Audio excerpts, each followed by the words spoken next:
Introduction to the Book of Ruth. The Book of Ruth is an intimate love story that was put into written form around 1000 BC. The book is named after Ruth, a young widow from Moab, a country east across the Jordan River from Israel. The story stands in contrast to its setting in a dark period of Israel's history as recorded in the book of Judges. During this period, the nation of Israel began to worship idols. Through the influence of her Israelite mother-in-law, Naomi, Ruth turns from the idols of Moab to follow the one true God. Ruth's profession of faith in Israel's God is one of the strongest statements of personal faith in the Old Testament. Once in Israel, God leads Ruth to a man named Boaz, a relative of Naomi's, whom she eventually marries. As a result, Ruth becomes the great-grandmother of Israel's beloved King David, thus placing her in the line of the Messiah. As you listen, consider how God pursues us and provides salvation for those who follow Him.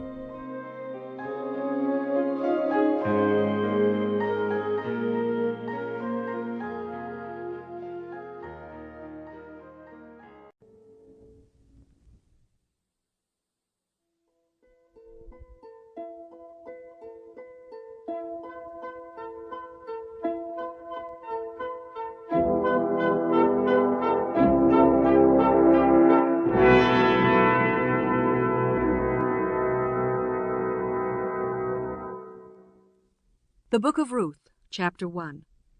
Now it came to pass in the days when the judges ruled, that there was a famine in the land, and a certain man of Bethlehem, Judah, went to sojourn in the country of Moab, he and his wife and his 2 sons.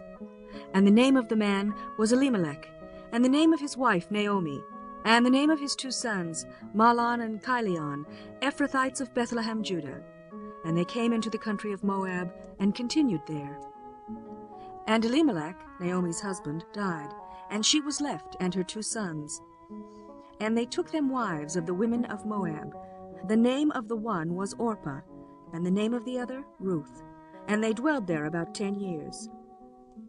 And Mahlon and Chilion died also, both of them, and the woman was left of her 2 sons and her husband. Then she arose with her daughters-in-law, that she might return from the country of Moab. For she had heard in the country of Moab how that the Lord had visited his people in giving them bread.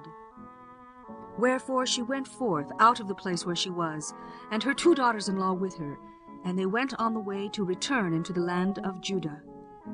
And Naomi said unto her 2 daughters-in-law, Go, return each to her mother's house. The Lord deal kindly with you, as ye have dealt with the dead and with me. The Lord grant you that ye may find rest, each of you, in the house of her husband. Then she kissed them, and they lifted up their voice and wept. And they said unto her, Surely we will return with thee unto thy people. And Naomi said, Turn again, my daughters. Why will ye go with me? Are there yet any more sons in my womb, that they may be your husbands? Turn again, my daughters, go your way, for I am too old to have an husband. If I should say, I have hope, if I should have an husband also tonight, and should also bear sons, would ye tarry for them till they were grown? Would ye stay for them from having husbands? Nay, my daughters, for it grieveth me much for your sakes that the hand of the Lord is gone out against me. And they lifted up their voice and wept again. And Orpah kissed her mother-in-law, but Ruth clave unto her. And she said, Behold, thy sister-in-law is gone back unto her people, and unto her gods. Return thou after thy sister-in-law.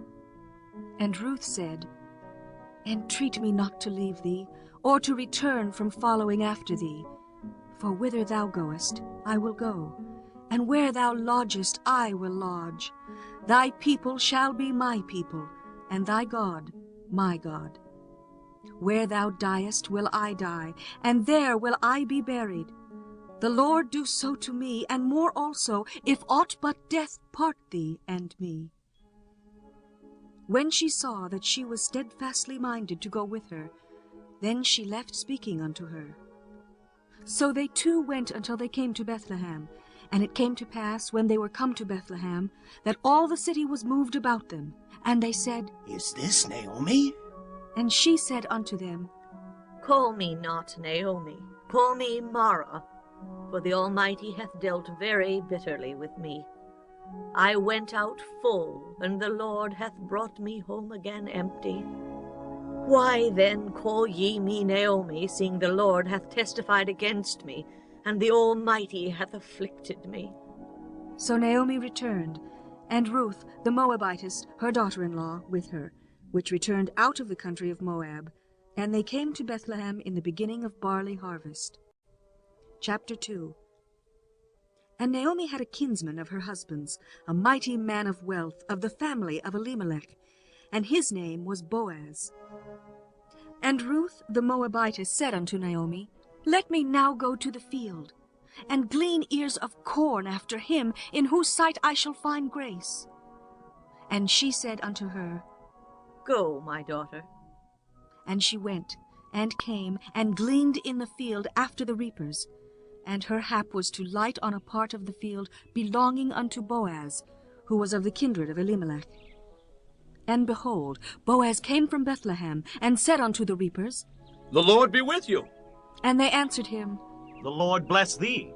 Then said Boaz unto his servant that was set over the reapers, Whose damsel is this? And the servant that was set over the reapers answered and said, It is the Moabitish damsel that came back with Naomi out of the country of Moab. And she said, I pray you, let me glean and gather after the reapers among the sheaves. So she came, and hath continued even from the morning until now, that she tarried a little in the house. Then said Boaz unto Ruth, Hearest thou not, my daughter? Go not to glean in another field, neither go from hence, but abide here fast by my maidens. Let thine eyes be on the field that they do reap, and go thou after them. Have I not charged the young men that they shall not touch thee?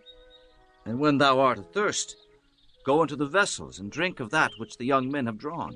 Then she fell on her face, and bowed herself to the ground, and said unto him, Why have I found grace in thine eyes, that thou shouldest take knowledge of me, seeing I am a stranger?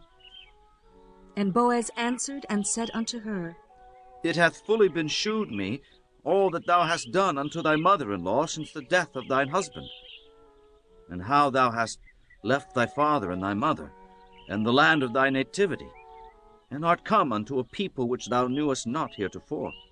The Lord recompense thy work, and a full reward be given thee of the Lord God of Israel, under whose wings thou art come to trust. Then she said, Let me find favor in thy sight, my lord, for that thou hast comforted me, and for that thou hast spoken friendly unto thine handmaid, though I be not like unto one of thine handmaidens. And Boaz said unto her, At mealtime come now hither, and eat of the bread, and dip thy morsel in the vinegar. And she sat beside the reapers. And he reached her parched corn, and she did eat, and was sufficed, and left. And when she was risen up to glean, Boaz commanded his young men, saying, Let her glean even among the sheaves, and reproach her not.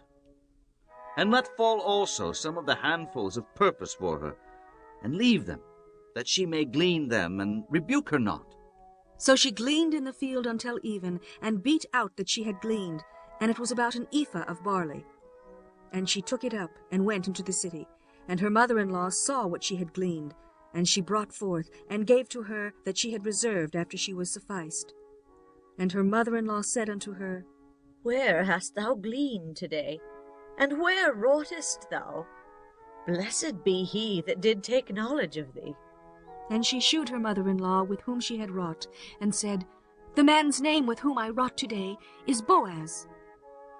And Naomi said unto her daughter-in-law, Blessed be he of the Lord, who hath not left off his kindness to the living and to the dead.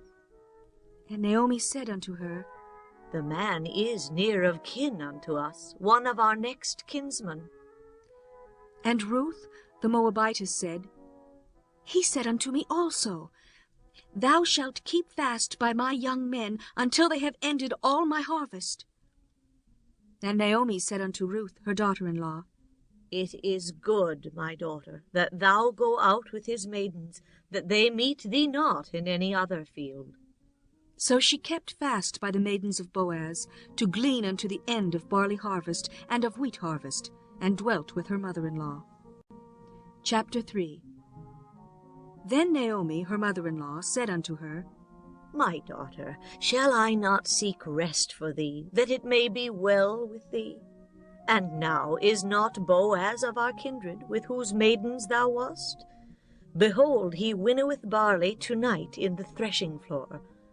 Wash thyself, therefore, and anoint thee, and put thy raiment upon thee, and get thee down to the floor. But make not thyself known unto the man, until he shall have done eating and drinking. And it shall be, when he lieth down, that thou shalt mark the place where he shall lie, and thou shalt go in and uncover his feet, and lay thee down, and he will tell thee what thou shalt do. And she said unto her, All that thou sayest unto me, I will do. And she went down unto the floor, and did according to all that her mother-in-law bade her. And when Boaz had eaten and drunk, and his heart was merry, he went to lie down at the end of the heap of corn. And she came softly, and uncovered his feet, and laid her down. And it came to pass at midnight, that the man was afraid, and turned himself, and behold, a woman lay at his feet. And he said, Who art thou? And she answered, I am Ruth, thine handmaid. Spread therefore thy skirt over thine handmaid, for thou art a near kinsman. And he said, Blessed be thou of the Lord, my daughter. For thou hast shewed more kindness in the latter end than at the beginning, inasmuch as thou followest not young men, whether poor or rich. And now, my daughter, fear not. I will do to thee all that thou requirest. For all the city of my people doth know that thou art a virtuous woman. And now it is true that I am thy near kinsman. Howbeit there is a kinsman nearer than I. Tarry this night, and it shall be in the morning, that if he will perform unto thee the part of a kinsman, well, let him do the kinsman's part. But if he will not do the part of a kinsman to thee, then will I do the part of a kinsman to thee. As the Lord liveth, lie down until the morning. And she lay at his feet until the morning. And she rose up before one could know another. And he said, Let it not be known that a woman came into the floor. Also he said, Bring the veil that thou hast upon thee, and hold it.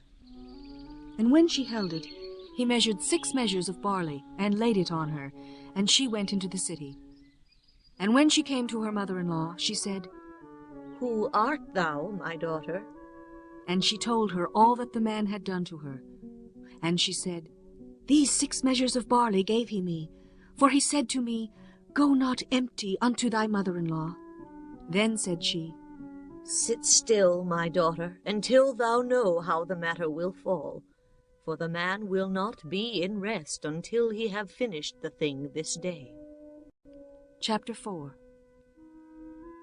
Then went Boaz up to the gate, and sat him down there. And behold, the kinsman of whom Boaz spake came by, unto whom he said, Ho, such a one! Turn aside, sit down here. And he turned aside and sat down. And he took 10 men of the elders of the city, and said, Sit ye down here. And they sat down. And he said unto the kinsman, Naomi, that is come again out of the country of Moab, selleth a parcel of land, which was our brother Elimelech's. And I thought to advertise thee, saying, Buy it, before the inhabitants and before the elders of my people. If thou wilt redeem it, redeem it. But if thou wilt not redeem it, then tell me, that I may know. For there is none to redeem it beside thee, and I am after thee. And he said, I will redeem it. Then said Boaz, What day thou buyest the field of the hand of Naomi, thou must buy it also of Ruth the Moabitess, the wife of the dead, to raise up the name of the dead upon his inheritance. And the kinsman said, I cannot redeem it for myself, lest I mar mine own inheritance. Redeem thou my right to thyself, for I cannot redeem it. Now this was the manner in former time in Israel concerning redeeming and concerning changing, for to confirm all things. A man plucked off his shoe and gave it to his neighbor, and this was a testimony in Israel. Therefore the kinsman said unto Boaz, Buy it for thee. So he drew off his shoe. And Boaz said unto the elders, and unto all the people, Ye are witnesses this day, that I have bought all that was Elimelech's, and all that was Chilion's, and Mahlon's, of the hand of Naomi. Moreover, Ruth, the Moabitess, the wife of Mahlon, have I purchased to be my wife, to raise up the name of the dead upon his inheritance, that the name of the dead be not cut off from among his brethren, and from the gate of his place. Ye are witnesses this day. And all the people that were in the gate, and the elders, said, We are witnesses. The Lord make the woman that is come into thine house like Rachel and like Leah, which two did build the house of Israel.